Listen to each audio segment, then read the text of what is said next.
Welcome everybody back into Nerd Sesh. As always, I'm Carson Bradburn, and alongside me is Logan Camden, and we apologize for getting this episode up a little bit late on a Friday, but we were on the Joel Moran show earlier today, so if you want to get some additional Nerd Sesh yap, you can find it over there. But we've got some big NBA news to talk about today because seemingly out of the blue, with 10 games remaining until it is the postseason, the Memphis Grizzlies have fired Taylor Jenkins. What is your reaction to this, Logan? I mean, something stinks to high hill. There's something fishy about this. It doesn't make any sense. Reeks. Yeah, I don't know why the Memphis Grizzlies would do this. For whatever reason, I think Taylor Jenkins is a really excellent coach. I think he's one of the best coaches in the league today, and I think it's reflected by the consistent success that Memphis has had under him. They're 10th in win percentage among NBA teams in the regular season since he took over in the 2019-2020 season. Regardless of if his stars were healthy or not, he got consistent effort, energy, and production out of role players. The defense was consistently great under him. Like, I think all of those things are hallmarks of a great coach, and it's signals to me that you get buy-in from your players regardless of the situation or not. Like, the guys played for him hard. Like, I don't know, man. It doesn't make sense. The timing of this is really strange, like you mentioned, considering the fact that we are so close to the playoffs. I wouldn't have done this if I was Memphis. Something stinks here, man. Yeah. No, there are clearly strange circumstances going on here because this is not something that happens under normal circumstances. I think that Taylor Jenkins is a good coach. You mentioned his ability to consistently put together high-end team defenses going back even a few years to when the Grizzlies were a super young team, but they've consistently been a young roster and still put forth really good team defenses. That is unusual. That's impressive. The ability organizationally to draft and develop diamonds in the rough and to maintain such elite depth, like, everybody deserves credit for that, but your head coach certainly deserves credit for that. And even this year, the biggest change that we've seen him make in terms of coaching philosophy, going more and more away from Ja Morant volume pick and roll, running fewer pick and rolls per game this season than any offense we've seen in the last half decade, making your offense more predicated upon ball movement, shifting the defense, anybody being empowered to attack a mismatch. That's led to the best offense that we've seen from Memphis and a better half-court offense than we ever saw when it was just, okay, Ja, go out there and run the show. So they've been consistently good. I understand if you have some little gripes with him as a basketball coach, but on court, the results have been good for them over the years. And this is just not something that you would ever do unless there was something crazy going on behind the scenes. I think that there's a couple possibilities there. The first one that comes to mind is that this is an actual scandal that has not yet come to light. Like, you don't want to speculate on that, but generally when a good basketball coach just gets fired out of the blue at a crazy, inopportune moment like this, there is something very, very strange going on under the surface.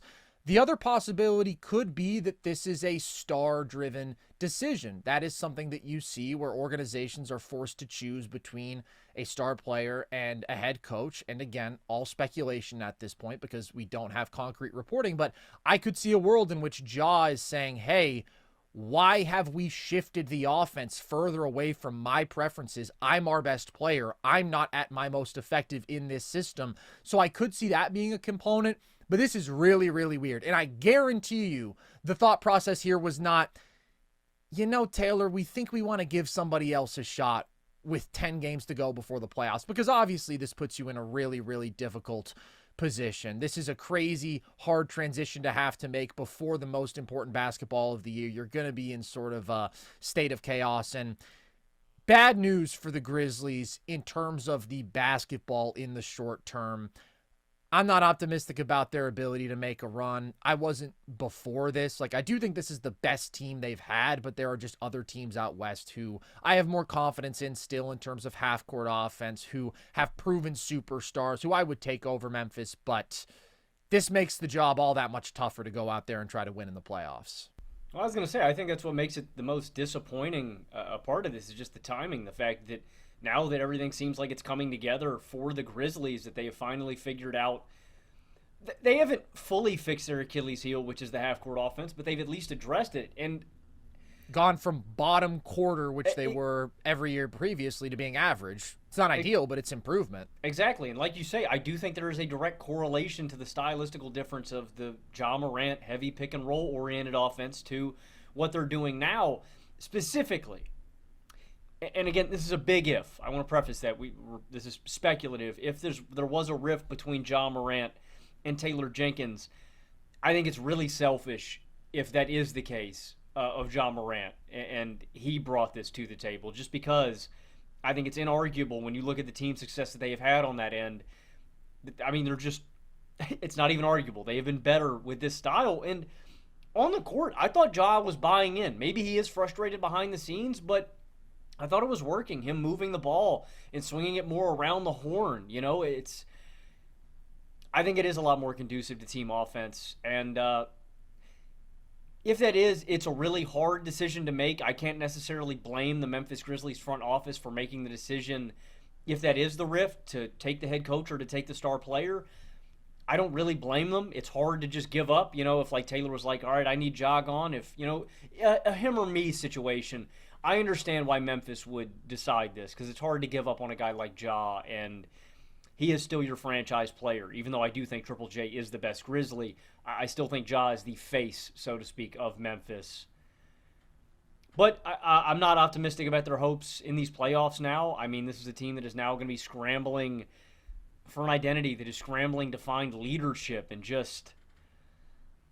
it's just not something you want to be dealing with at the most important and crucial part of your season. And so for this season, I think they're probably cooked, and I just don't like this process, and I don't like this decision for Memphis. It's hard to find such a stable coach like Taylor Jenkins, and that's what he's been. I think he's been a really among one of the elite coaches in the NBA today, man. Like, I know what I'm getting with Taylor Jenkins. That was one thing we didn't have to worry about Memphis. Like I mentioned earlier, injuries, who's out there, who's not, it doesn't matter. Taylor Jenkins, it's like the Julian Edelman analogy he always used with Bill Belichick.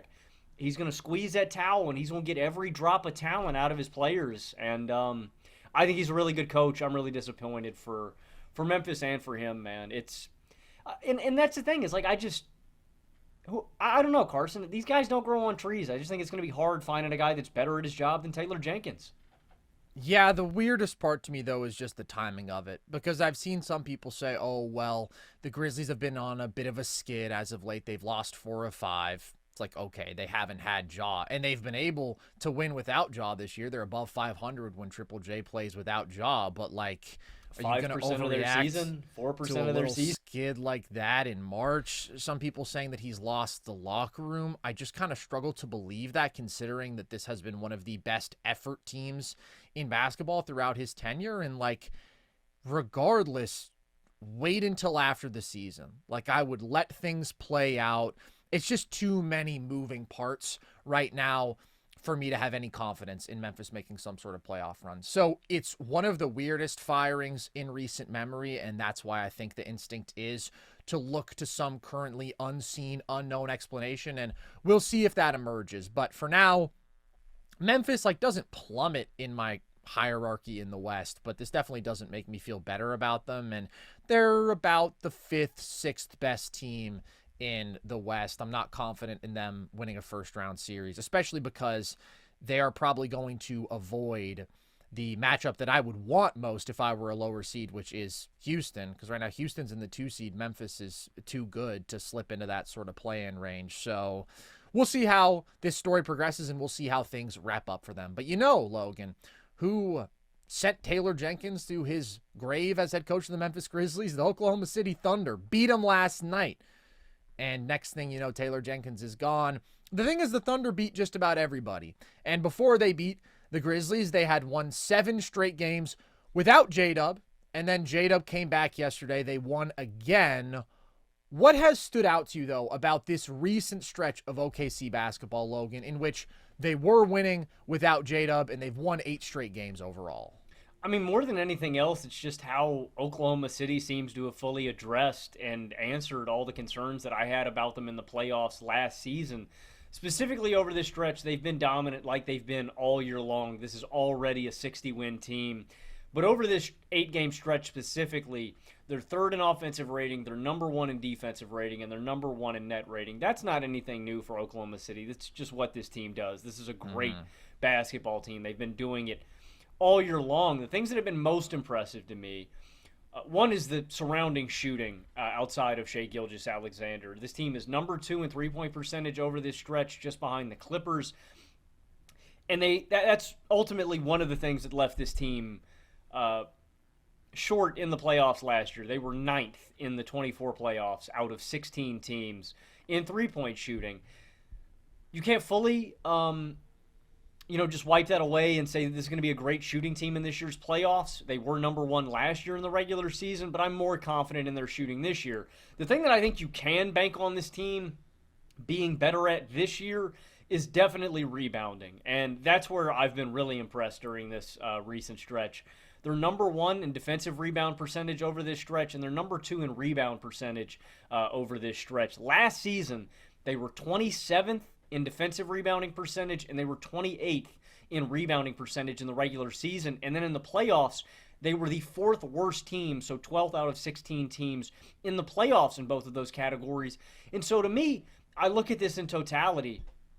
SGA has gotten even better than he was last year, and he was at an all-NBA top 5 level. This is a good shooting team last year. I'm more confident in the shooting surrounding this year. This is a bad rebounding team that is now an elite rebounding team because of Chet Holmgren, because of the addition of Isaiah Hartenstein, because of this collective effort. And I think they're far and away the best defense in basketball. And so I look at this in totality, and they're just my favorite right now. They are my favorite to win the NBA Finals. And it makes it even, it's so ridiculous, Carson, that this team has 2 significant stretches down key personnel, 3 different stretches down key personnel, and they've wiped all the competition every single time. Early in this year, when Chet Holmgren went down and Isaiah Hartenstein was hurt, boom, all small ball lineup, we're dogging everybody. Isaiah Hartenstein comes back, Chet is still out, boom, mowing down everybody. Now this recent stretch, you got Chet, you got Hartenstein, you don't have J-Dub, boom, wiping everybody. I just don't understand how, if we're at this point in the season, you've been watching the whole way, if you don't have the utmost confidence in Oklahoma City, top to bottom as a basketball team. And, they don't have to be your favorite. I do think they have to be your West favorite, though. Yes. And I just have I'm not even worried about them, man. I'm not stressing it. All of these concerns, they're just to such a less extent. I think that if you're really focused on these things, you're hyper fixated on youth or something like that. I just don't see a hole, man. I don't see an exploitable thing with Oklahoma City this year. They're unbelievable. And it's interesting when you put this in terms of comparing it to last year, because obviously they were a really, really good team last year. They won 57 games, but I've seen some people go out and say OKC's going to run through the West this year. And then the response to that is, oh, well, you said that last year too. That's just not true. Even as a huge OKC guy, biggest Chet fan on the planet, huge SGA fan, somebody who said last year, this is going to be a dynasty.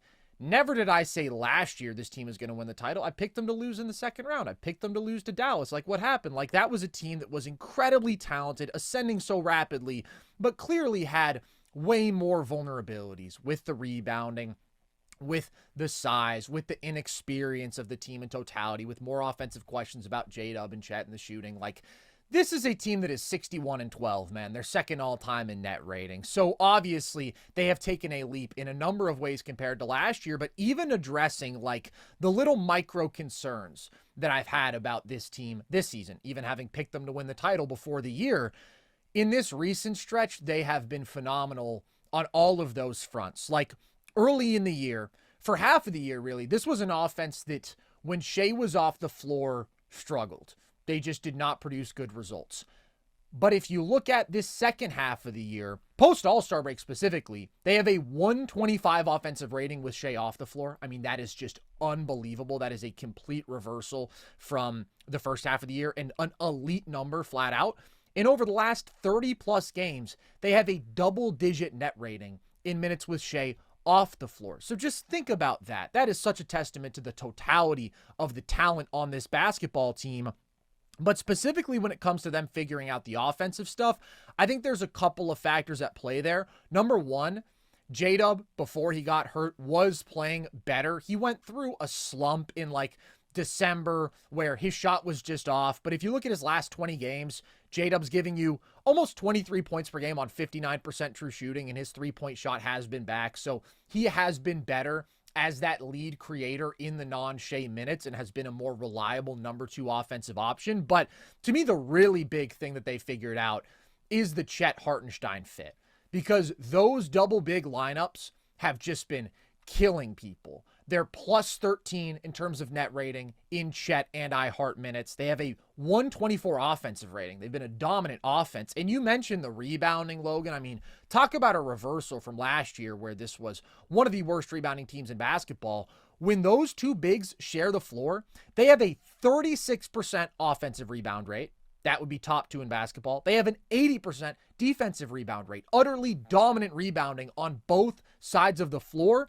And I was really optimistic about the fit between these two bigs on both ends, but legitimately they complement each other as well as any two bigs could offensively. Like, they just have such an ability to play off of each other. Hartenstein is so effective as a screener. He's so effective as a passing hub. He's so good initiating handoffs. And then Chet just has wing skills, and they've been using Chet more and more like a big wing offensively as of late, where they are setting up a bunch of actions for him off ball, running him around screens, if that's to try and get open from 3, if that's so he can attack from the nail, right, curling around a down screen that Hartenstein sets for him. And Chet has just gotten way better at playing from that free throw line area this year as a jump shooter, attacking off the bounce, getting to the rim, getting to the line. They set up off-ball screens for him to cut to the basket. Like, his offensive versatility is so special, and it has made those double big lineups not just incredibly functional, but legitimately dominant. And if you look at Chet's production in non-Shai minutes, per 75 possessions, he gives you 23.5 points on 66% true shooting. Like, he's producing like an offensive star when you ask him to step up and give you that sort of volume, and when you make him a focal point of your offense like that. And here's a crazy stat, Logan. Small sample here, but when Chet is on the floor with Shai off, OKC has a 127 offensive rating. So I say just keep empowering Chet, man, because the biggest thing for him is just staying aggressive. We know that the ability is there as a shooter, as a driver, as a finisher. It's just a question of how consistently he is in attack mode. But when he is, I mean, he just does so much at a high level, and you can run 4 or 5 pick and roll with him and Hartenstein, and he can make the reads and find Hartenstein off the roll. Like, it's just awesome what he's doing offensively, what the double big looks are doing offensively, and what OKC is doing offensively. Logan, I'll take it to a much bigger sample size than this super recent stretch without J-Dub. Since January 1st, OKC is number 1 in three-point percentage, and they are number 1 in offensive rating. So, again, one of the things that you would nitpick with OKC is, outside of Shai, how does their offense look in totality? Not just when he's off the floor entirely, but when it comes to making guys around him beat you with their spot-up shooting. If you're sending multiple defenders at Shai consistently, making him see multiple bodies, do they have the spot-up shooting around him to still produce elite offense?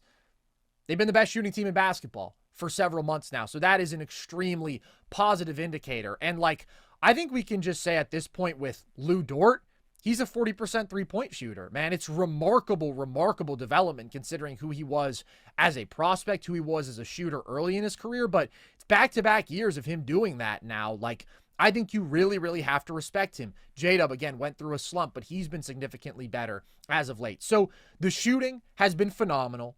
One of the other things people might nitpick with OKC is, what about their clutch offense? What about their half-court offense? They've been elite in both of those respects. Number 4 clutch offense, top 5 half-court offense. So I just don't know what you're going to question with this team, man. They have a guy playing like a top 2 player on the planet, having a historic guard season, leading to elite offensive results no matter what, one of the best scorers we've ever seen. Then they have a team around him that is now playing like an elite basketball team, even when Shai is off the floor. They have the shooting around him. They have the offensive numbers 2 and 3 who are playing like the guys they would need to be for you to win a title around him. The totality of the role player production, I mean, we rave about it over and over again, but Cason Wallace, Aaron Wiggins has progressed this year. Isaiah Joe, Caruso, I think, is only going to continue to play more and become more vital for them. I don't even know how Jay Will is really going to figure into the playoff rotation. Not much, I don't think, but I've been so impressed by him this season. His defensive versatility, his rebounding, his passing, his three-point shooting. Like, they're just so complete top to bottom. They're on pace to win 69 games. So I would be absolutely shocked if they lost in the West. I'm at that point. Like, I think everybody else is way more flawed. You give me a historic defense, which is what this group is. You give me a historic offensive player in Shai and an offensive supporting cast around him that has been playing so well as of late. There's no chance I would pick anybody else in the West to beat them, which has been the case all year, but that gap just continues to grow. And I would pick them to win the title as well. Them versus Boston, it's like 51-49. And Boston at full strength with KP is a scary thing. But we talked about this recently when we saw the Boston OKC head-to-head matchup. The key for me in that series is OKC's ability to defend Jaylen Brown so unbelievably well, make him more uncomfortable than anybody else can. He's not comfortable dribbling against this defense. They just harass him. He can't attack mismatches against them, which is where he's at his best because there's no mismatches to attack. Everybody is that good defensively.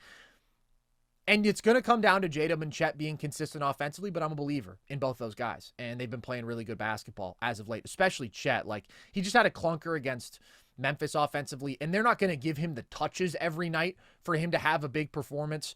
But when they do, he's been really, really damn good. So I'm just blown away by OKC. I am. I truly think this is one of the great teams that we've seen ascending. Because, like, it's only up from here, man. I mean, these guys are only getting better. Chet's going to get way better. J-Dub's going to keep getting better. Shai, I don't know how much better he can get, but he's already at that all-time level. And they can absolutely do it this year. I mean, it's just a basketball haven. Everybody's spread out. Everybody can shoot. Everybody can handle. Everybody can defend. The only thing, I think you covered a lot of bases. The only thing I just wanted to add is something that we touched on at the end of last episode. Double big look is coming back in a big way, man. You're kind of getting left in the dust if you don't have one of these, like, super skill bigs and these jumbo-sized lineups. Like, they are coming back in a big way, and I don't think they're going anywhere, man. Like, you got to have that as an answer and as a look against some of these great teams. And if you don't have that look, you're not going extinct, but you're definitely missing something. And the Thunder have that this year. I just don't know how you could look at the totality of their resume and what they've put on the court this year and have any doubts, man. I'm just so impressed. And I don't know, man. It's like it would be so easy for Oklahoma City this year to, like, you know, to let everybody down or to, you know, it would just be easy to fall short of expectations. They're not. They've exceeded all of mine, even though they were already lofty coming in, you know. Like, I think they've gone past that. Like, you told me before the year this team was going to win 69 games. I would have lost my mind. That's ridiculous for a group this young. That's so impressive. I'll put it simply. Shai being historic is a given. This defense being historic is a given. We've known that. If they also shoot 40% from three and they convincingly win the non-Shai minutes, and J-Dub is the player he's been as of late, and Chet is the offensive version of himself that we know he's capable of, they're winning the title. Because of that, and well said, and because of the defense, it gives those guys some extra leeway and margin. I could not agree more, and I think that's something that people continue to kind of underestimate how phenomenal this defense really is. Their activity, their pressure, their rim protection, their rebounding now. Like, it's such a crazy weapon. They can make anybody uncomfortable in a way that you do not see. Yeah, and it's not like I don't want those guys to underperform, but it just gives them some little extra slack to miss a few more three-pointers or to have an off night, and you're built to withstand against those things because your defense is so great, because your activity, because you're so great on the glass. Like I said, there's no holes. There's no holes. There aren't, man.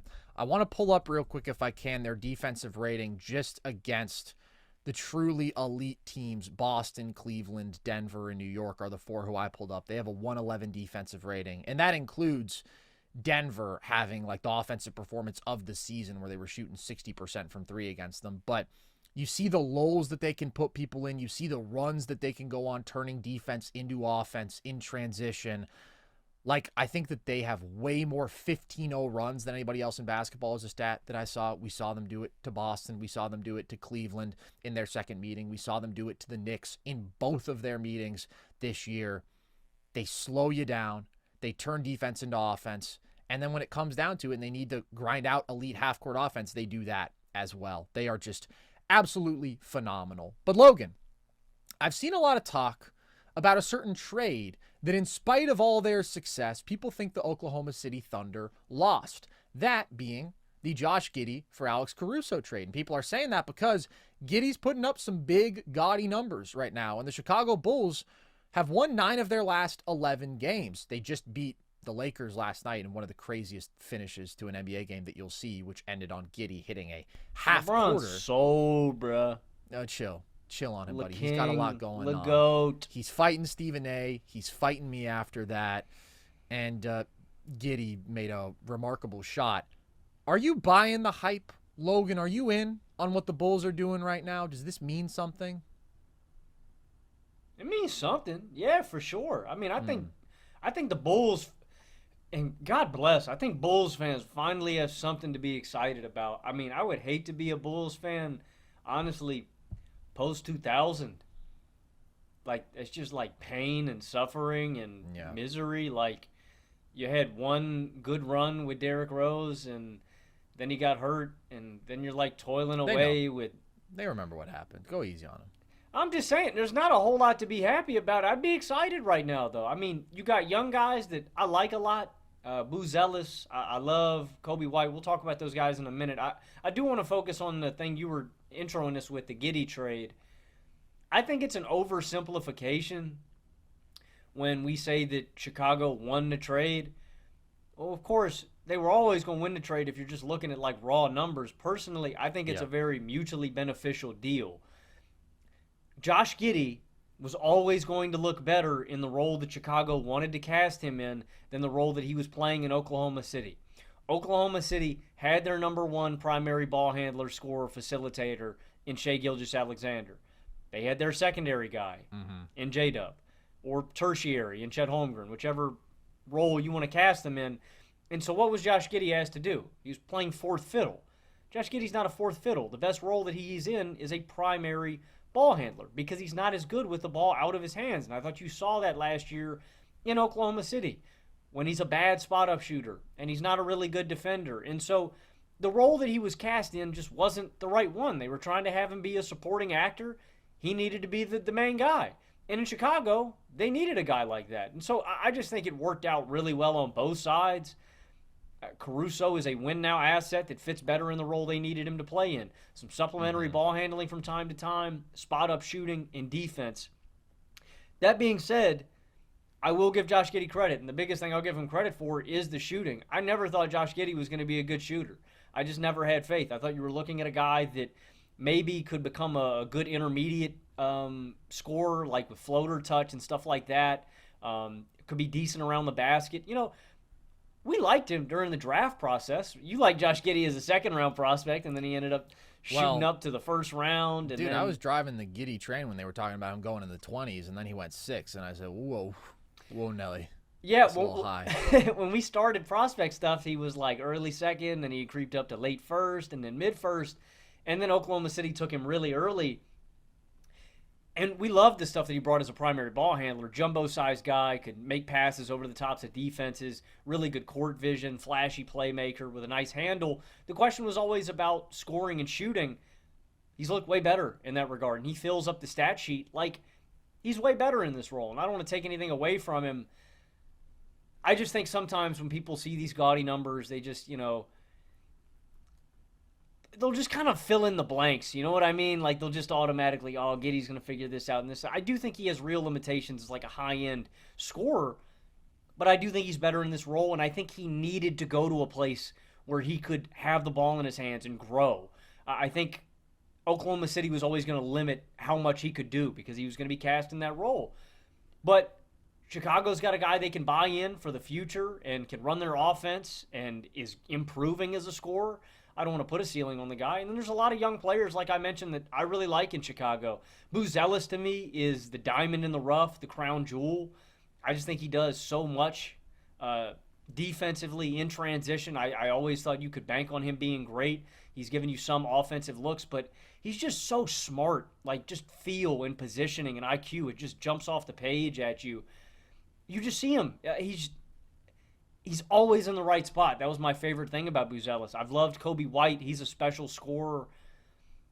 They've got life. I wish they would have moved off Vooch. I wish they would have moved off DeRozan. I still don't love the front office and the organization, but the team's winning games. They're not in the bottom of the East, and there's something on the horizon for the future of Chicago, man. I could see this team like being in the playoffs, like convincingly, by next year. I don't think it's out of the realm of possibility. They could make it this year with like a play-in push, but I don't think this team's super far away. I think they need a defensive anchor. I'd love if they could get like a 5-man that could that's obviously easier said than done, but if they could get a guy like that, I think this team could be a playoff team next year. Like maybe I'm going to put a little bit of a damper on this whole topic here. No, Carson, it's Friday, man. Don't be negative. I know it's Friday, but it's also March in the NBA. And you know what happens in March in the NBA, Logan? Fake shit. Come on! A lot of fake shit. For example, this March, Quentin Grimes is averaging 28 points per game on 63% true shooting. Like Quentin Grimes, going to go out on a limb and say that's not production that you expect to George hold up. Niang said Grimes is going back to sitting in the corner. I know. I didn't like that. Why does George Niang talk so much shit, bro? It's probably because he has like the best winning percentage in the NBA over the last 6 years or something. Yeah, because he's a bandwagon. Doesn't matter. He's a winner. He's a winner. He's not a bandwagon. He's built like he's built like a cinnamon roll. He's a minivan. But I like Grimes. Obviously, that's insane. Najee Marshall. Love Najee Marshall. Oh, my God. Averaging 21, 10, and 4 this month on 60% true shooting. On, Denny Avdia. Really good basketball player. Averaging 23, 10, and 5 on 66% true shooting. Logan, I'm just presenting facts for now. Brandon Williams. Shout out. Having a nice run for the Mavs. A lot of our fans, viewers, have probably never even heard of Brandon Williams. He's averaging 17, 4, and 5 on 65% true shooting this month, and that's in 10-plus games. In March last year, Jalen Green averaged 28 points per game on 61% true shooting. DeAndre Ayton averaged 23.5 and 13 on 63% true shooting. Gary Trent Jr. averaged 21 points per game. So, I think Bulls that fans, context is very important. Close your ears. I think it's important to acknowledge that this is the time of the year when a lot of dudes seeing the floor are not legitimate rotation caliber NBA players, when a lot of teams are either fully in tanking mode or maybe have taken their foot off the gas a little bit because they got their eyes on the postseason and they're resting up. That's why I think it is much more important to look at the bottom line numbers for any player who's having a crazy March. Look at their numbers this year in totality. And what are Josh Giddey's numbers this year in totality? 14, 8, and 7 on 57% true shooting. That's the offense is 1 point per 100 man. possessions better with him on the floor. That's all right. That's exactly my point. Is that not basically exactly what you would have predicted his stat line would be this year, knowing that he'd be given the keys to the offense a good bit? Well, yeah, maybe it's 1% true shooting higher than I would have guessed. I mean, I think I literally said he's going to average 15, 7, and 7 this year. Do you think, are there Bulls fans out there saying he's going to be a superstar? I'm seeing a lot of hype going around. I mean, I'm that's seeing a wild, lot bro. This guy's averaging a 20-point triple-double almost in March. Why is nobody talking about this? Not all triple-doubles are created equal. That's for sure. And, like, a big part of this run that he's on right now is just that he is shooting the three ball way better than he ever has in his entire life. Like, since the All-Star break, he's 52% from three. That is absurd, knowing who Josh Giddey always has been as a shooter. And before the All-Star break this year, he was 34% from deep. So the improvement from three, that's good to see that he's over 38% on the year. Like, that's always been a big issue for him. He hasn't improved as a pull-up shooter. He still does not have that in his bag. He's inefficient as a pull-up shooter and doesn't do it with volume, but he's been shooting better off the catch, and that's good. But like, there are still a lot of the exact same issues that I have with Josh Giddey. I don't think he's really changed as a basketball player. I do think that this is clearly the best role for him, right? Having him play off ball more, asking him to be a spot-up shooter, not a primary ball handler and decision maker for you. That put him in a tough spot in OKC, and he was disastrous in that role. Like, he couldn't play alongside Shai. Just look at the playoffs last year and try to tell me that the Thunder actually would prefer that player, that Josh Giddey, to Alex Caruso, who's bringing them some of the best guard defense on the planet, phenomenal team defense, can cut, can attack closeouts, and will still make a higher percentage of his threes than Josh Giddey was last year. This is a win-win, because at the time I was like, oh man, Caruso's so good, you could have gotten picks attached, but like, they got a young player in Josh Giddey who's going to be productive for them. They didn't need Caruso with the construction of their roster as it was. They didn't need somebody who was going to be like that really high-impact winning player, but older guy, not going to produce in the box score. That's not what Chicago's looking at. But I think you have to understand that context in that situation, because when I see people like try to compare stat lines between Josh Giddey and Alex Caruso, just makes me want to pull my hair out. It's brain dead. I did it for you. It's absurd. Oh, thank you, man. I appreciate that. The sacrifices you make for me, Logan, I will never forget. And in Valhalla, I will reward you immensely with an eternity of worldly pleasures. But when it comes to Giddey, man, it's like, yeah, obviously he's a super creative passer, always has been, has a bunch of angles available to him at his size. Still not a high-end scoring threat. Inefficient finisher at the rim, 59% in the restricted area. Solid from floater range, but inefficient pull-up shooter as well. So his passing ability makes it so that he is a very solid pick-and-roll ball handler. And then if he's shooting the ball like this, like he actually is a functional off-ball player, the question is just, is that going to be maintained? If it is, then Josh Giddey's a good offensive player, still a bad defensive player, but I'm not sold that his shot just dramatically improved by that much in February and March of this year. So it's the best basketball that he's played. Shout out to him. The guy's always had real ability as a playmaker, and his feel has always been so excellent. So I'm certainly not sold on it. I think that if Chicago pays him a lot of money, they will regret that, because he is just kind of a funky player to build around, because he wants the ball in his hands so much, but is he a good enough offensive engine to justify that with his limitations elsewhere? I lean no if you're talking about him as being like your lead guard of the future. But listen, he's having a really good run right now. Elsewhere, I do think like Kobe White, obviously, you're still getting some March syndrome with him putting up these numbers, but he can score the damn basketball. He can score the damn basketball. And we knew that last year, obviously. I mean, he is just one of the elite shooters of the basketball in this league. Absolutely phenomenal spot-up scorer, effective pick-and-roll scorer. And like you said, man, I really, really like Buzelis. Like, he was one of my favorite prospects in the draft. Really nice downhill driver. His handle has looked better. That was one of the big questions about him as a prospect, and I still want to see it improve. But if that shot comes along, man, Buzelis is going to be so nasty. Dude, and the shot has been better than I would have expected for his rookie year. 34% from deep, 85% plus from the line. Like, you still want to see it improve, but it's certainly an encouraging trajectory. And then the defensive versatility, the feel, like the shot blocking as a wing. He's going to be one of the best shot blocking wings in basketball. Mm-hmm. The Bulls are in a decent spot. Like, I want to be clear. I'm not trying to rain on the parade here, but they are in that weird spot where they definitely do not have a cornerstone. Is there a future all-star on this roster? No. Who do you think? Kobe White? No, I was going to say Buzelis if it's going to be somebody, but I mean, that's still a long shot. Like, I think Buzelis is going to be one of those like superstar role players, or like he'll really be good like basketball player. He'll be on the cusp, you know. He'll always be one of those guys that we talk about that's just at the. And I still think they should expand the all-star teams, but he's going to be one of those guys hovering around all-star production, I think. I feel like a more realistic expectation for him is probably that he ends up somewhere between like the 60th to 70th best I'm not player gonna in imagine him basketball, putting up right? like, I don't know, like 17, 8, and 4 or something like that. Maybe 17 points per game would be pretty impressive from him, I would say. But honestly, I could see him slotting into like a Denny of Dia-esque sort of production. And being a wing that I absolutely want on my team every day of the week, the question is just like, is there an all-star ceiling there? I tend to say no.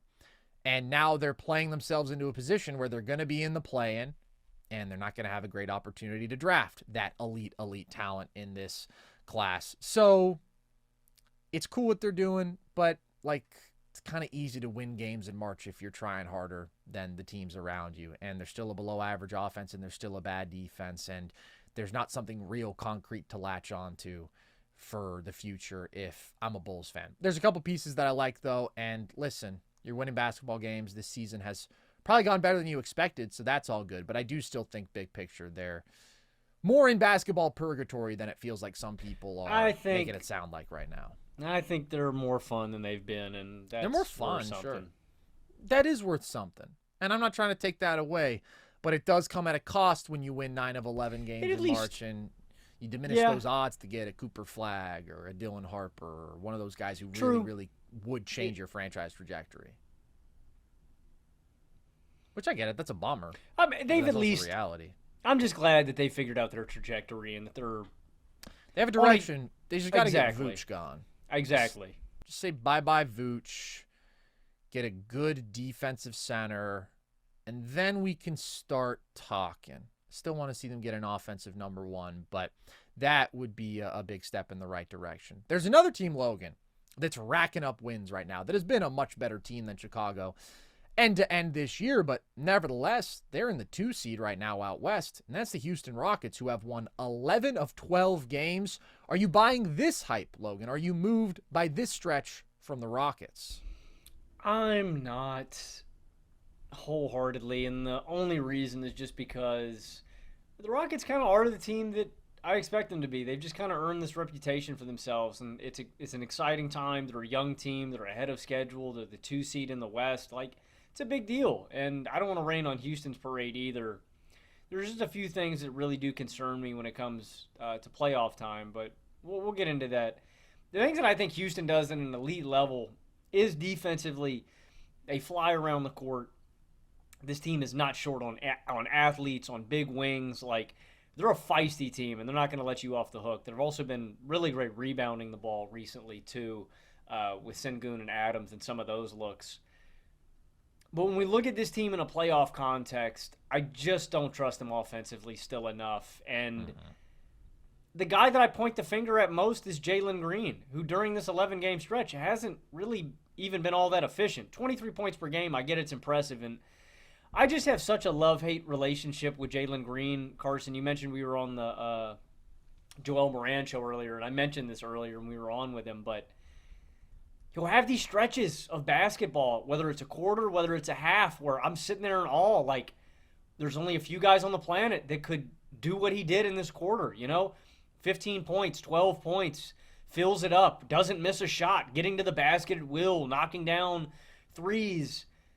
It's just not consistent enough for me yet where I buy into him as the number one, and that's what I feel like Houston is missing to their recipe right now, is that reliable offensive number one that is going to carry them through when these series get grimy. And some people would say Sengun.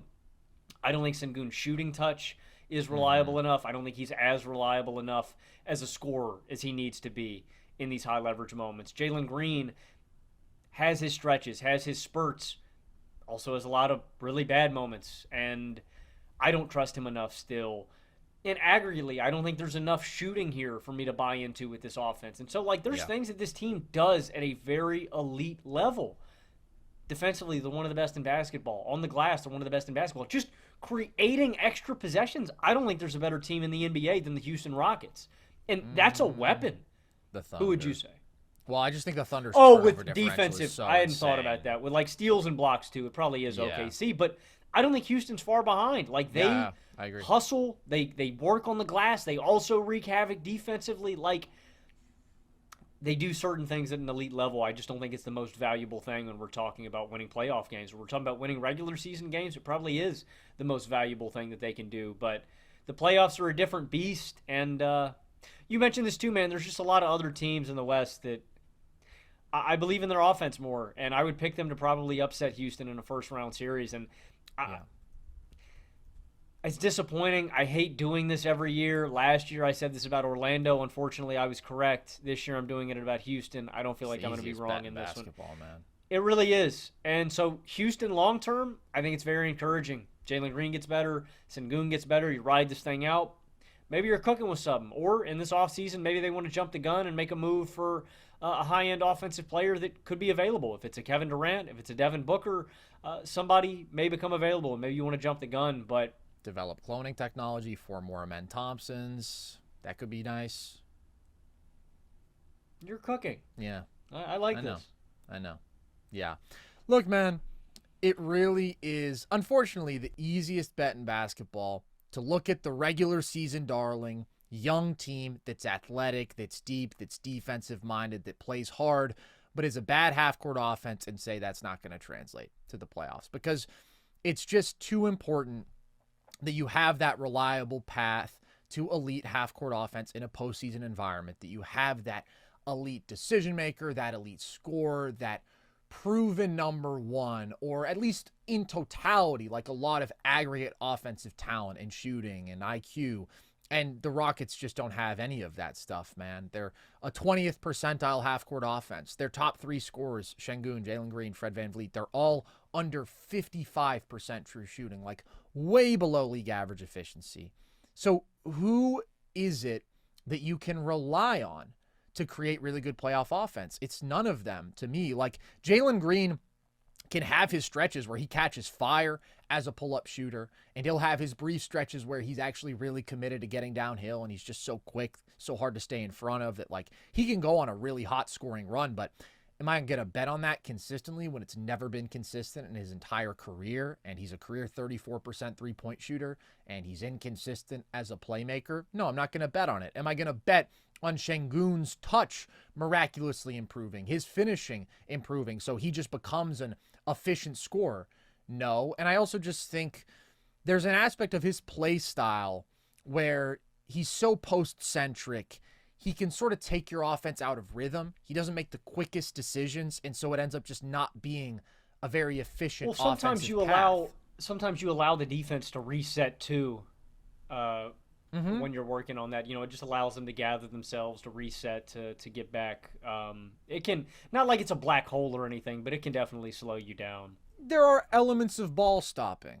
I do think so. And not seamlessly maintaining a sort of fluid team offense. And then VanVleet is the guy who, I would trust most as your floor general offensive operator, but the guy literally cannot score inside the arc anymore, just way too athletically limited. So there's nothing that I can bank on offensively here. I love Amen. God, I love Amen. But obviously in the half court, he's not going to be the guy who steps up, and teams are going to dare him to shoot. And I think he can still be functional off ball because his cutting's so great. His offensive rebounding is so great. But Dillon Brooks has had a good offensive season. He could easily shoot you out of a number of playoff games. I mean, he can be a horrible decision maker and a very erratic shooter. They're a bad shooting team in total. They're 25th in threes made. They're 24th in three-point percentage. So I'm sorry, Rockets fans. I hope you appreciate all the love that I've shown to Amen. And I will show love to a couple things the Rockets do at a really high level. I mean, defensively, they are phenomenal.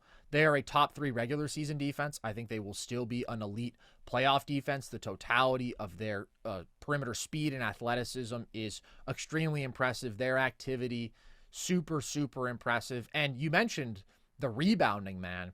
This is like a historic offensive rebounding team. They have an offensive rebounding percentage of over 36.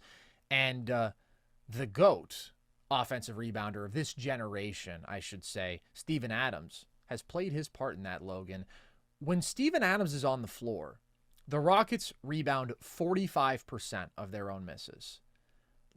That is 12% better than the number 2 team in basketball. It's unfathomable. And by the way, Steven Adams is currently leading the 6th team of his career to be number one in offensive rebounding percentage. He did it in OKC 3 times. He did it in New Orleans in his 1 year there. He did it in Memphis in his 1 healthy year there. And now he's doing it in Houston in his first season with the team. And they're a really good rebounding team even with him off the floor, but it's the minutes where he's on the floor that set them apart from the rest of basketball. So those are the things that they do really well. But every year, man, bet against bad half-court offenses. Last year with Orlando, 2022 and 2023 with the Grizzlies, 2021 with the Knicks. I'll never forget. That was one of the most shocking pre-series discourses I've ever seen. And obviously, it's the Knicks, so they're media darlings, and it was their first time back in the playoffs in forever. And everybody was picking them to beat the Hawks. And I'm like, this is like one of the worst offenses I've ever seen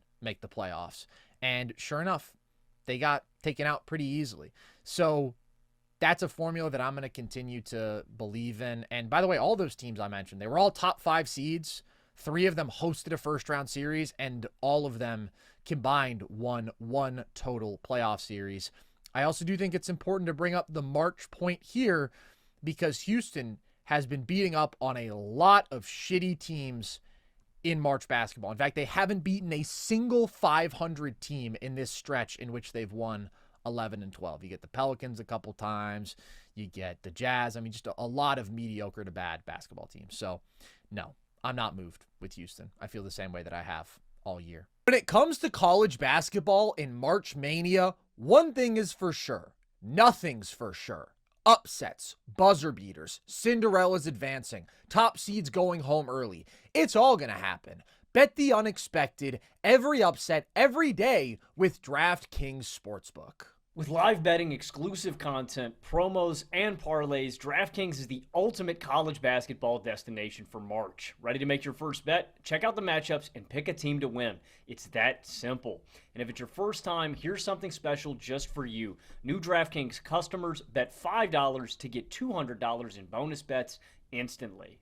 Bet the unexpected with DraftKings Sportsbook. Download the DraftKings Sportsbook app and use code NERDS. That's code NERDS for new customers to get $200 in bonus bets when you bet just $5. Only on DraftKings. The crown is yours. Shall we talk a bit about the NBA draft, Logan? Because it's that time of year, man. It's March basketball in the NBA. Weird stuff's happening. It's not necessarily the most meaningful NBA action, but college basketball is peaking. So today, we are going to give out and break down our top 5 prospects in this draft as of now. Obviously, number 1 is a given, but why don't you glaze Cooper Flagg a little bit, Logan? Yeah, we've talked about Cooper a lot already this year. He is the darling of this class. Coop's the total package. He's one of the prospects I've ever had the most confidence in. And, you know, I've really started doing deep dives on the draft over the past 4 years. So, you know, I don't go back to like Anthony Davis or anything like that. But of the prospects I've evaluated, Cooper is one of the best I've ever seen. He's a transcendent defensive prospect. He's versatile and impactful everywhere. He's also a really good rebounder. Like, this is a guy that's going to be able to block shots as a help side rim protector. He's going to be able to lock up teams, best initiators on the perimeter. He's a really good athlete. He takes pride clearly on that end. Mm-hmm. And he's just got really great basketball instincts, positioning feel offensively and defensively. And I think you're going to get a guy who's really impactful off ball immediately as an offensive player. He's good at naturally finding open space. He's good within the flow of the offense. And I think he's going to be a great spot-up player and roll man, attacking closeouts after advantages are created, off the catch and in general. This is a guy that's clever. He's deceptive. He can score at all 3 levels. I think he's got really good touch, really good footwork. There's flashes of a back-to-the-basket game. Mm-hmm. He's strong. He plays with physicality. Like, I think he's the total package. I think he's an all-around impactful basketball player. And he just makes the game look so effortless, easy. And he's so patient. He plays at such a good pace. He lets the game come to him. The only thing that I guess question you would have is what his ceiling is, and I think his ceiling is only limited by how great he can be as an on-ball scorer and playmaker. But I think already this season you've seen growth in those areas. I already think he's good there, and I think he's just naturally going to grow and get better. So he's one of the best prospects I've ever evaluated, I've ever watched, and I think he's really, really special, man. So I think he's the no-brainer, number one in this class. And I mean, he just put on a show the other night too. He I mean, did. he's still going. Yeah, he's just got special versatility and all-around impact as a prospect. Like super high-end pick-and-roll operator at his size, 6'9". He's a 90th percentile efficiency pick-and-roll creator this year. And it's not just his scoring threat, where he's improved as a pull-up shooter and is a super effective driver and can handle physicality and gets to the line at an excellent rate. It's also his playmaking. He's one of the best passers in this class, beyond a shadow of a doubt. And then he can also go out there and attack mismatches for you in isolation. You mentioned he's been super efficient on post-ups. He has the physicality. He has the coordination. He has the footwork. He has the touch to be a problem there. And then he does all the connective stuff. He's already shown a willingness to be a screener and a roller, and that's just rare versatility for a guy to be capable of being like your primary ball handler, but then also go out there and finish off the roll like a big, but he can absolutely do it. I think he'll be a very effective short roll playmaker in the league when he's utilized that way. He's got great instincts as a cutter, and he's so springy there. He's been a good spot-up shooter, has been a better shooter overall than I anticipated with him coming out of high school. I mean, not by a ton. Like, I thought he'd be a solid shooter, but he's been a good shooter this year. And then defensively, high-level point of attack defender, moves his feet incredibly well, but is a phenomenal team defender, crazy rim protector for being a non-big, just super locked in on rotations. I mean, flies around the floor. So we've talked about who the comps for him could be, and I've said it's like AK-47's defense with, honestly, you can kind of take your pick of the do-it-all wing offensively. You see some Tatum in there. You see some Scottie Pippen in there. You see maybe some Grant Hill in there, especially just in terms of like the stat lines. Like, he can be your point forward. He can fill a number of roles for you offensively and defensively. And I think he's going to be a top 10 player in the NBA. I think he could be a top 5 player in the NBA. Like, I just slowly get higher and higher on him because he continues to impress me more and more as an on-ball creator, and I continue to see a higher and higher offensive ceiling for him. He's not going to score 30 a game in the league, but could he score 25? Yes. Is he going to score north of 20? I would say so confidently. Just the couple things I would like to see him improve upon are his handle. I would say that that's the biggest thing. And, you know, he doesn't have like that sort of crazy wiggle, explosive first step that like maybe a super elite scoring wing would have. But again, if you're giving me really good scoring and excellent passing and excellent defense and excellent rebounding, all these things, you can be the most impactful player and the best player on some really damn good teams. And I'm as confident in him being that as just about anybody. Like, he's one of the best prospects of this century. I would say a fringe top 5 prospect since 2000. So the draft really starts at number 2. Logan, who's your next favorite guy in this class? I really like Dylan Harper. He's number 2 for me. Yeah. He is the son of Ron Harper, NBA legend, brother of Ron Harper Jr. Ron's 6'6", 215 pounds with a 6'10" wingspan, guard out of Rutgers.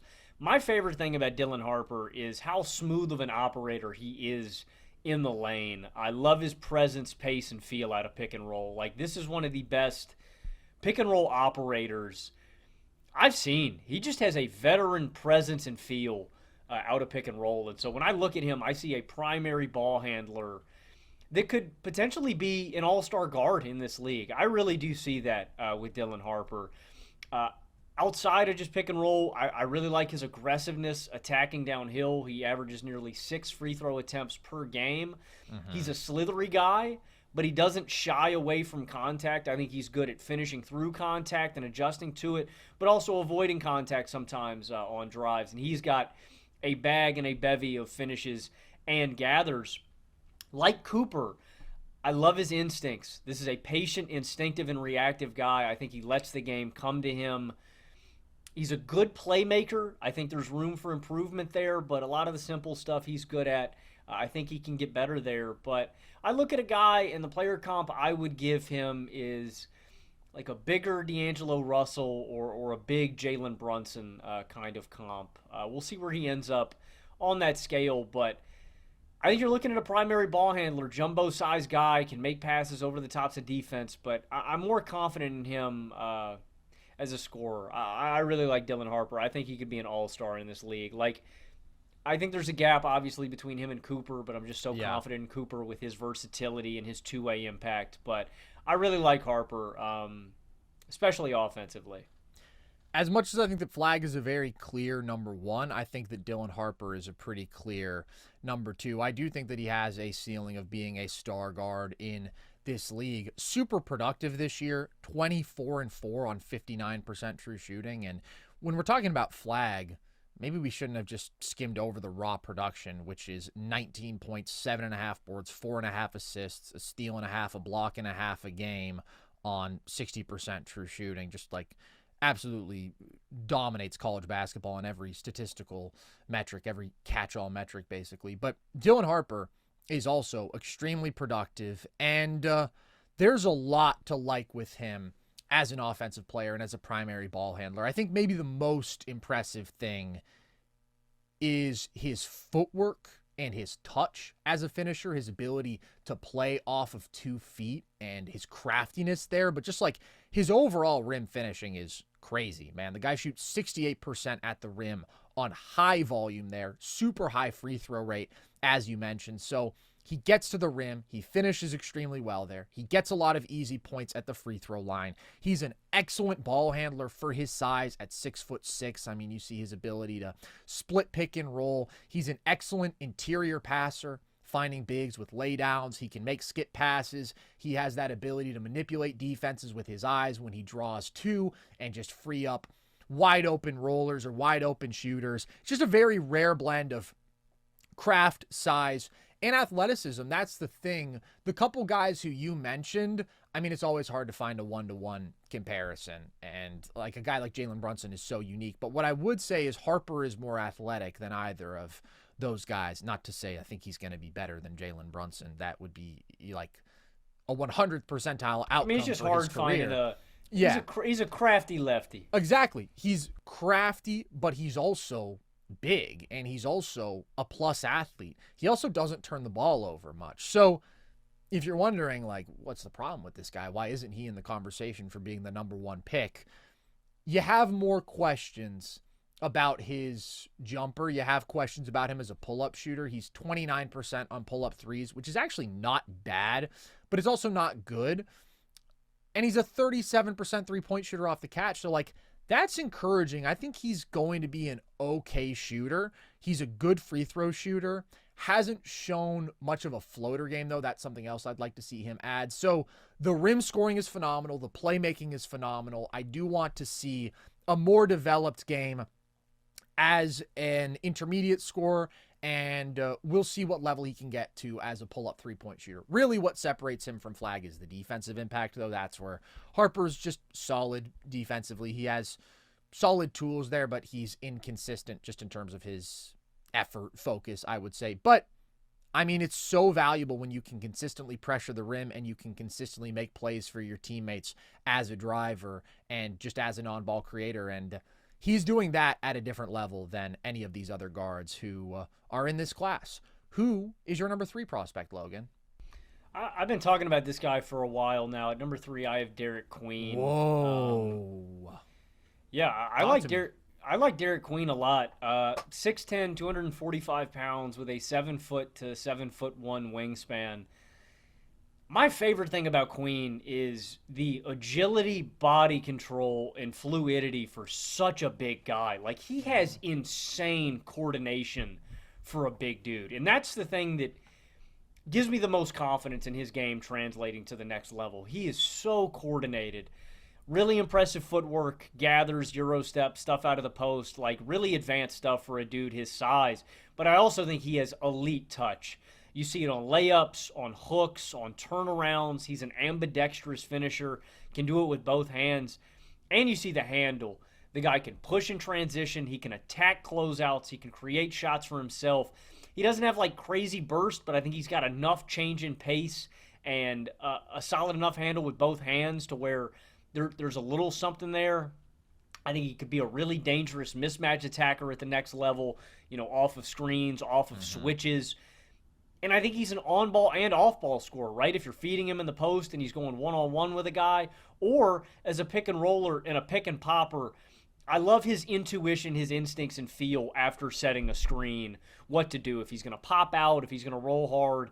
And he's a good rebounder. I think his ceiling is limited by just how great he can be as an on-ball scorer, how effective he can be as a defender, and his three-point shot, just because I think, our team's going to respect him outside the line. Can he reliably space the floor? I think that's really going to determine how great he can be, but there's a lot to like there, man. Like, I don't want to gas him too much, but I get a little like Nas Reed kind of feel when I watch Derek Queen. I get like a bargain clearance Jokic kind of feel when I watch Derek Queen, and there's a lot there. I've liked him all season. He's impressed me all year long.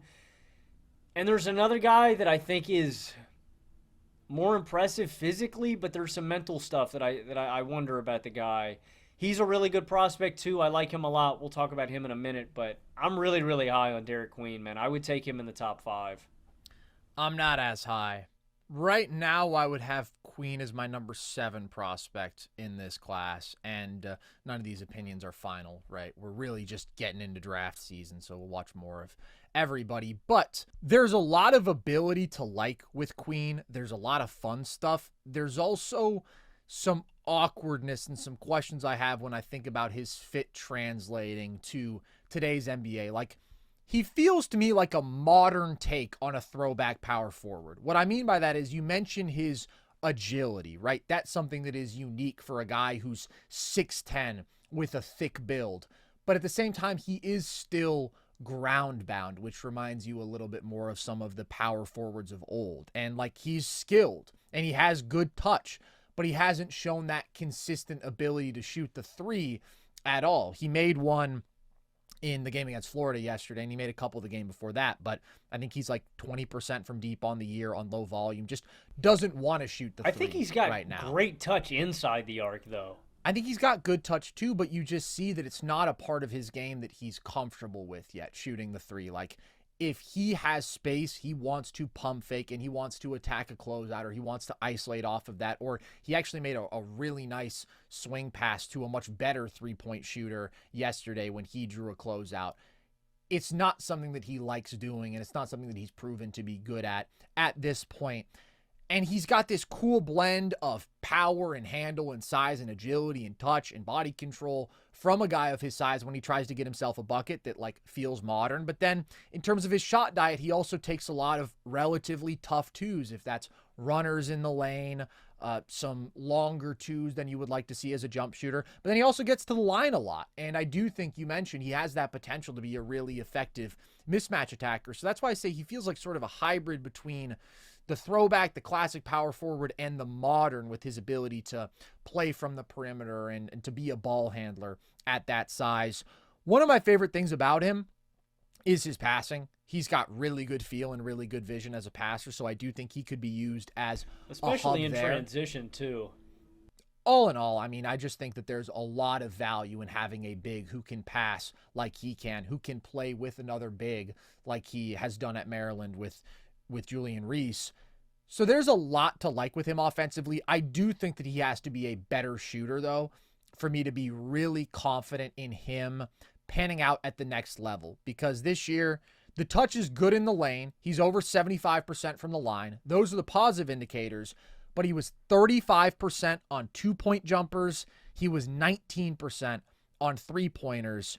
For him to be a really effective offensive player, with the fact that he's not bringing you that sort of like conventional big man finishing off the roll, finishing as a cutter, being a lob threat, right? Like, he is a power forward. He doesn't do that center stuff for you offensively.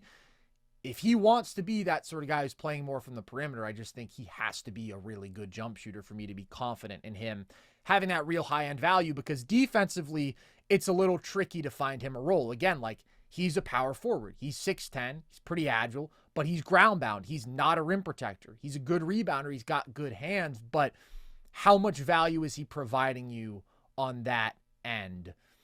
That's the thing. It's just like, he is a power forward, man. He is a true power forward. And to be a really high impact guy in the NBA, most dudes who are playing the 4 are either like really unique two-way talents who can also hold down the 5 for you in stretches, or they're basically just like big wings, and he's neither of those. So I see the ability.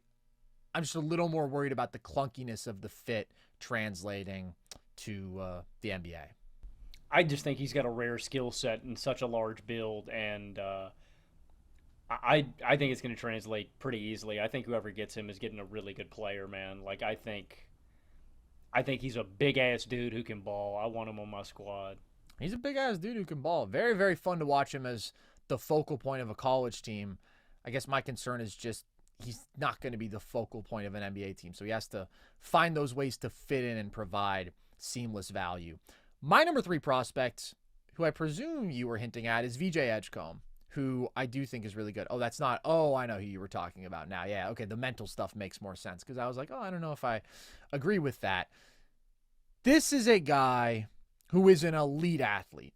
He is explosive. He is so fast in the full court. He is a special vertical athlete. He is super agile around the rim. I really like his wiggle and his shiftiness and just his acceleration. He has not been efficient as a finisher at the rim, and at times can be a little out of control there, maybe doesn't have the best touch as a finisher at the basket, but I love his ability to get to the rim. He is very hard to keep away from the basket and gets to the line at a good rate, has been a good free throw shooter. And some people would raise some questions about his jump shooting. I'm optimistic about him being above average there. He's a 34% three-point shooter. That number improved as the year went along. And as I mentioned, he has been good from the line, and I like his overall off-ball scoring. As a catch-and-shooter, I really like him attacking closeouts, and I think he's got really good passing feel as well. Not like high-end, not doing a bunch of really advanced stuff, but he's got touch as a passer. He's got pretty good ball placement out of pick and roll. He can float passes over top to bigs. He's selfless. He's willing to make the reads and find others, but I do have some questions about his overall on-ball offense because his handle's not great. I want to see him improve there. Like I mentioned, the finishing at the rim has not been very good, even though the rim pressure is there. And his pull-up shooting has not been consistent or efficient overall. But he's got that athletic profile that's so impressive. I believe in his shot for the most part, and I like his passing feel. So there's still a lot to like there offensively. And then he also just like provides value in a lot of the peripheral areas of the game. He is an excellent rebounding guard, especially as an offensive rebounder. He grabs 2 a game. That to me is a value that often gets underrated. And he's a very good defensive prospect. He's a good defensive playmaker. He's active. He's got good hands. He forces steals at a good rate. He's a really good help defender and shot blocker for a guy of his size, right? We're talking about a guard here, but he's just so bouncy. He's a plus point of attack defender. So just a really good all-around guard prospect. The guy who he reminds me of most is like a Victor Oladipo when you think about the athleticism. I would say that Oladipo certainly developed a better handle, and so he ended up reaching a higher scoring peak than I could confidently say Edgecombe will reach, but I also don't know if I can rule out the possibility of that. But to me, he just has the best combination of athleticism, overall impact of the guys who are remaining in this class. He's got a higher ceiling than one of the guys on my list. Edgecombe would be like 6th for me right now. A crazy athlete. I think that he's going to be, if he's in a really good situation, I could see him being a really good off-ball scorer. Like, as a backdoor cutter with a guy who can spot people. He is a tremendous rebounder, too. It's actually ridiculous for, like, some of the putback stuff, too. I think he is going to be a good defender. He's just not like I don't know if he's a primary, like, ball handler kind of guy, and I don't know if he's like a crazy, I think he's a good defender, but he's not like a one-man defense that I can, like, bank on. And so that's the only reason. Like, it's just role right now. But I see it. I mean, the flashes are all there. I think the ideal role for him, though, is like an off-ball scorer initially, attacking closeouts after the initial advantage is created, or as a cutter. And I think his ceiling is going to be determined by the shot. But I like him a lot. I think there's going to be a role for him in the league, and he's a ridiculous athlete. He is. So I think I know who you have in your number 4 spot, but who is it? I have Ace Bailey, and I think there's a lot to like about Ace Bailey, despite him being such a frustrating watch sometimes. And we've talked about Ace a little bit on this show before. He can be a really bad decision maker, and as like a basketball purist, as a guy who likes guys who hunt open looks, he's a frustrating watch sometimes. He's got really poor shot IQ. He will settle for contested shots. He will take shots through double teams. Sometimes I just won't read and react to the defense. Will just telegraph his decisions. And so on ball, this is a guy who's an inherently tough shot taker and tough shot maker. He's just got a tough shot diet. The reason that I don't fully discount him is because I do see a role for him in the league as an off-ball scorer. I mean, a perfect, seamless role as an off-ball scorer after the advantage is created.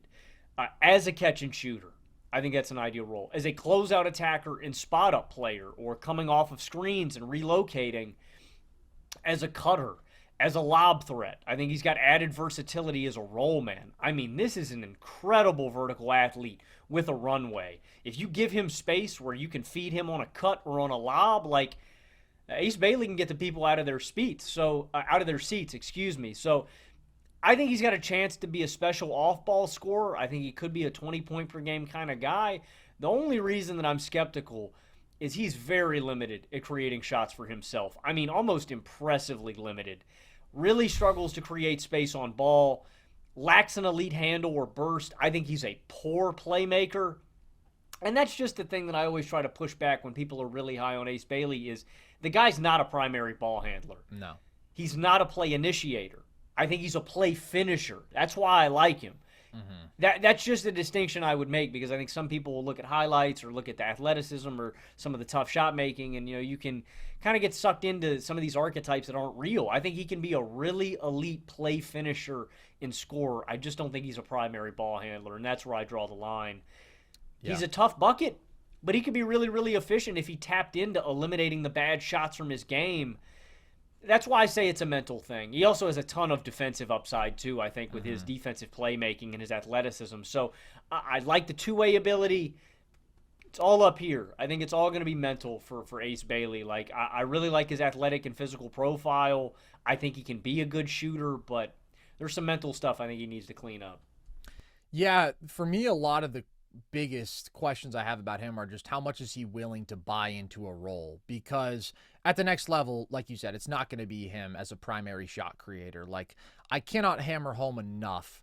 The vision for Ace Bailey is not Kevin Durant. That was like the default comp when he was coming out of high school. I saw somebody just tweet the other day, like, there's a dude who plays like this in this draft in response to a cut up of KD, and people are overthinking it. And it's like, no, that's not who Ace Bailey is ever going to be. He has a bad handle. He's a big-time negative assist-to-turnover ratio guy, 1.3 assists to 2.2 turnovers. I think he got marginally better as a passer as the year went along, but still one of the worst passers in this class. Doesn't get to the rim, 16th percentile in terms of rim frequency, lives on a tough shot diet, took more two-point jumpers than three-point jumpers this year, and he shot only 39% on those two-point jumpers. So you have to understand, there just is not that sort of on-ball scoring ceiling of him being like a star there. The vision is MPJ with plus defense, where you have a guy who is this big, right, has elite size for the position, and is a truly phenomenal shooter of the basketball. Like, the percentages totally sell him short. Because he's taking fucking fading corner threes and... Every shot that he takes damn near is difficult. But I gave him, what do you think about this one? I gave him smoother Jabari Smith Jr. Yeah, I can see that. And I've actually seen a lot of people like referring back to Jabari Smith Jr. and saying, oh, this is like when you guys overhyped him, you're doing the same thing with Ace, because he's a little smoother, have that high-end athleticism. He's smoother. I think he's a more special shooting prospect, and I think a lot of that is just his ability to do it off movement. I think his footwork as a shooter is so impressive. That's where it's like, it's encouraging.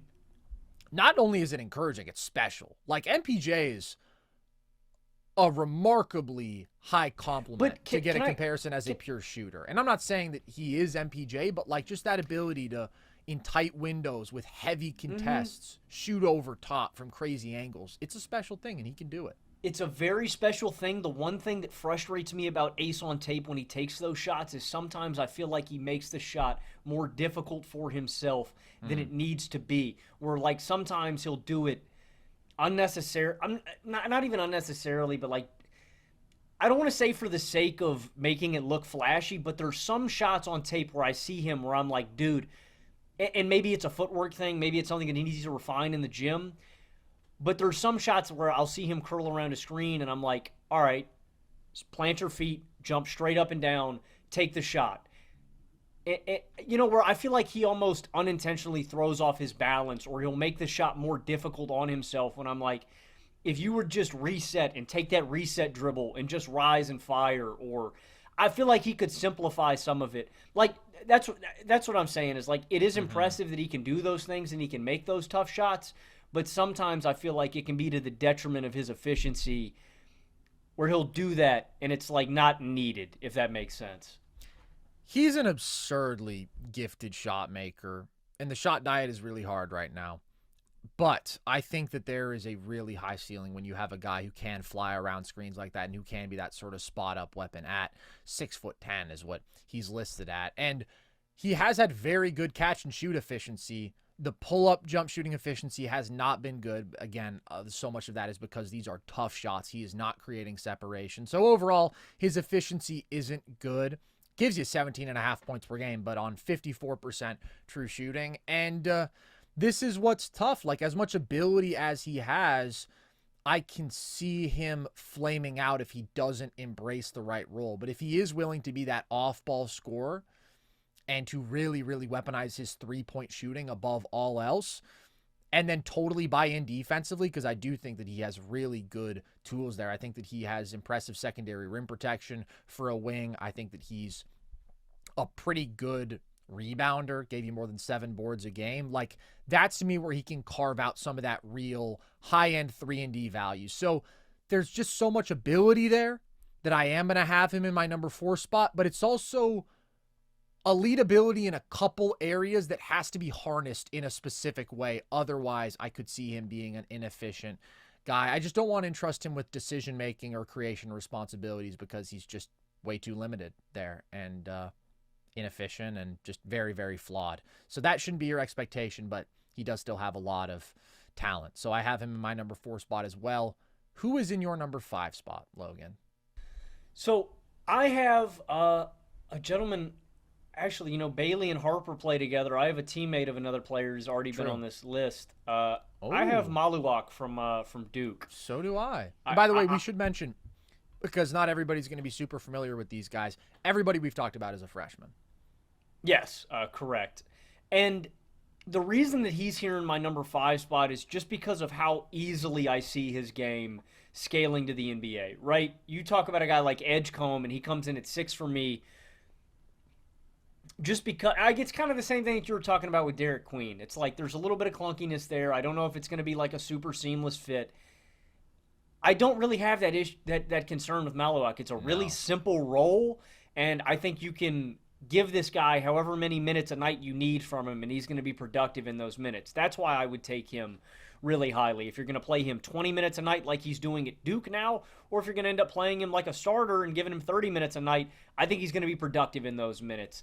7'2", 250 pounds, mammoth of a man, 7'5" wingspan out of South Sudan. He's given you 9, 7, and 1 on 71% from the field, 76% from the line, 73% true shooting with 1.3 blocks per game. But per 40 minutes, he's given you 16 points, 13 boards with 2.5 blocks a night. Again, it's a really simple role. Rim protector, screen setter, simple play finisher, but he does those things at a high level, and I really like that role in the modern NBA. Are there going to be some drawbacks of playing a guy like that? Sure. Can leave him alone when he's stretched out to the perimeter. You don't need to give him a ton of attention there, but I think he brings you a lot of pluses. He is a great defender. He's a really good shot blocker and rim protector. He's a strong post defender. I want to see how he does against NBA level competition because the guy he walls up at this level are obviously just way smaller than him. You know, I want to see him against NBA guys and NBA bodies and how he fares in those matchups in the post. But he's strong there. Most importantly, though, there's a lot of guys like this, right, that are good rim protectors, that can set a screen. So what separates him? To me, it's how he moves his feet. I love how he moves his feet in space and how he defends in drop coverage, where I go, all right, I'm not worried about him that much if he has to defend a guard one-on-one. He can move his feet.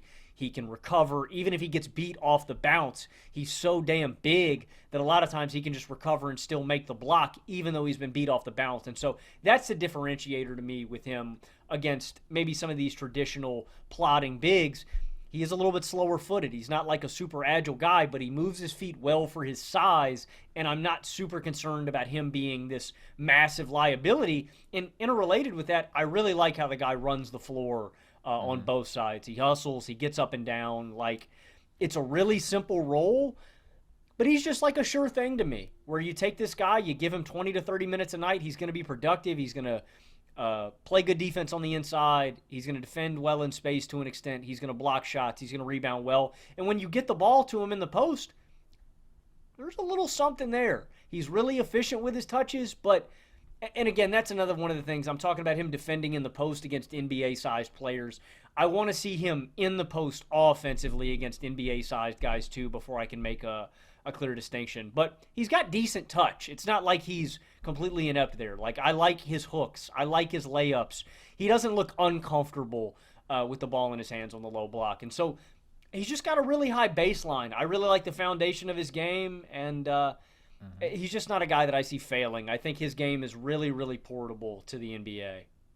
I have him in my number 5 spot as well. Also important to say he is very young. I mean, he's not even 19 yet, and he did not play basketball until he was 14 years old. So just in terms of where he's at in his development trajectory, he's really smart, man. He's got really good instincts, I think, defensively, like positioning-wise. He knows where to be.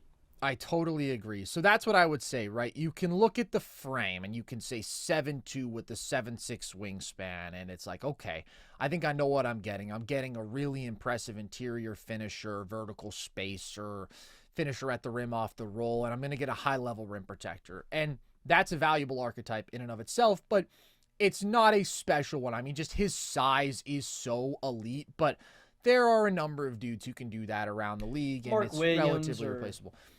Bro, Mark Williams is one of the first dudes who I thought of. Maybe also because they're Duke guys, but not really. Like, Mark Williams, huge, right? But I also think Mark Williams has an ability that Maluak does as well that sets them apart, and that is their ability to move their feet in space. So that is something that is different about Maluak. If you look at his defensive versatility in terms of the coverages that they deploy him in out of pick and roll, they'll have him play up close to the level. They'll have him play a higher drop coverage. At times, they'll have him switching, and like, obviously he's not Bam Adebayo, right? But the guy can move his feet, and the guy has an ability to guard in space that is rare for a player with his sort of massive size. And his block rate is not comparable to like a Mark Williams, but I do think that he's a really good interior defender, and he just plays his ass off. I mean, his motor is so impressive. He is so engaged defensively. He's got really active hands too, and he has this ability to make like such impressive recovery blocks and just consistently playing hard with elite defensive physical tools and a strong frame. He already weighs 250, so like very filled out already, and could just become an absolute behemoth of a man. He really already is, but could even add more strength in the NBA. And then what I think sets him apart offensively is his touch, man, because he has really good touch, like over 75% from the line. And I'm really impressed by his touch finishing off the roll, around the rim, in the paint. He's a 99th percentile efficiency roll scorer, had a true shooting percentage of 91 as a roller. So when you have that sort of like dominant rim finishing with his elite size and his athleticism, and then you compare that with really good touch, and then you can potentially even maybe turn him into a floor spacer. Like, again, he's got the touch, he's got the foundation. Like you said, he's really young too. and he's very young, and he's even younger in terms of his basketball career. I just feel like I'm getting such bankable value in a couple of key areas from him, and I'm getting major upside in a couple of areas that set him apart. So I am extremely confident in his game translating, and that's why I have him at number 5 as well. There's one other guy who I wanted to shout out. I don't know if there's anybody else who's very close for you, Logan, but the guy who I wanted to find a spot for on this list the most is Kasparas Giacochonis, because he's just an incredibly crafty offensive player. I love his perimeter shot creation. I really, really like his pull-up 3. Now, it didn't fall at a great clip this year, but I think the shot looks really good. There's just enough questions I have about him offensively to have him as my number 6 guy instead of in my top 5. Like, he doesn't really have a floater game yet. I think that's a very important thing to have for a guy like him who is going to rely on his craft a lot as a scorer. But I think that he is somebody with a really intriguing pull-up shooting ceiling. He's a really nice finisher at the rim, and he gets to the rim a lot. He's an excellent rebounder, and he's one of the best passers in this draft. Like, extremely creative out of pick and roll, making pocket passes, making kick out passes. High turnover guy, very high turnover guy, 3.7 per game. But I really like his creativity. Like, I think that he is a huge plus as a playmaker. So, like, I'm not even worried about the 3-point percentage, honestly. Like, I think he's a really good shooter. Yeah, I think that that's kind of a fluky sample thing. That's kind of the thing that worries me the most about him, and the only reason I say that is not – I don't think that he's a good shooter. I just think that he takes so many of his shots out of the mid-range. I mean, he's really reliant on the mid-range. Shot selection is another flag that I have with him offensively, but, like, he's an 85% free throw shooter, man. Like, that shot is pretty, and he can create a perimeter shot for himself off the bounce. So I could see him moving into my top 5. And he's a guy who often you see mocked at like 10, 12, and I just see a lot of value there as an on-ball offensive creator. I get defensively, you're thinking he's going to be like a neutral, but really, really good all-around offensive big guard as well, 6'6" guard. Is there anybody else you want to shout out at this time, Logan, or does that do it? He was one of the guys that I looked at. I really like Trey Johnson, too. I think Trey's got a chance to just be a really solid NBA player, like with his skill set, but there's not like a ton of versatility with him. There was a drop-off for me with like Maluak and Edgecombe and guys like that to other guys. But I'm going to be honest, dude, not that I was disappointed with last year's draft. I'm always hyped with the draft, but it feels – It feels better. It feels really nice to dive into the draft this year and feel like it's a lot deeper, that there's more stars at the top that I am confident in. I mean, the draft is just better this year. Way better, man. And it's fun. I love the draft. I can't wait to even get deeper and deeper into it. And like, yeah, dude, I mean, it's just so much more exciting when you have legitimately awesome prospects. And also, like, one of the fun things about this year, all the top guys we're talking about, they played college basketball. That's not such a common thing. You look at the top picks last year, not the case. Shai and Sarr go 1 and 2, both of them international, which is phenomenal. But we also have some international players here playing college basketball, like Maluak, like Giacochonis. So that's pretty fun if you ask me. Appreciate you guys tuning in. Hope you enjoyed this one. If you did, the good news is there's plenty more Nerd Sesh content. You can find all of our full shows on our YouTube channel, where you can also find our video essays and video breakdowns, and you can find all of our full episodes across all audio platforms on the NBA and the NFL. You can also check us out across social, TikTok, Instagram, at NerdSesh, Twitter, at Nerd_Sesh, to see graphics from the show, clips from the show, all of our short-form trivia content, and, of course, some original stuff like me, unfortunately, sadly, declaring that I'm going to fight LeBron. Sucks. Don't want to do it. I view the James as a second family. All of them. I love them all so dearly. Carson, don't hurt him too hard, man. Logan, I don't want to, but I have to. And there are moments like this in a man's life when he has to look in the mirror and he has to step up to the call and he has to answer it. And that's what's happening to me right now. And that's what's happening to Stephen A. Smith, who is an American hero. Can we just salute Stephen A. Smith for a moment? Yes. Hey, Stephen A., I got something for you. Whoa, Logan! Whoa! We got to get a leash on you, buddy. You're out of your effing mind. You're I saw him- unhinged. Man, I smack him so hard, his hairline would be back at the front of his head. Glass houses, my friend. Glass houses. Maybe he smacked me so hard too, maybe mine would come back.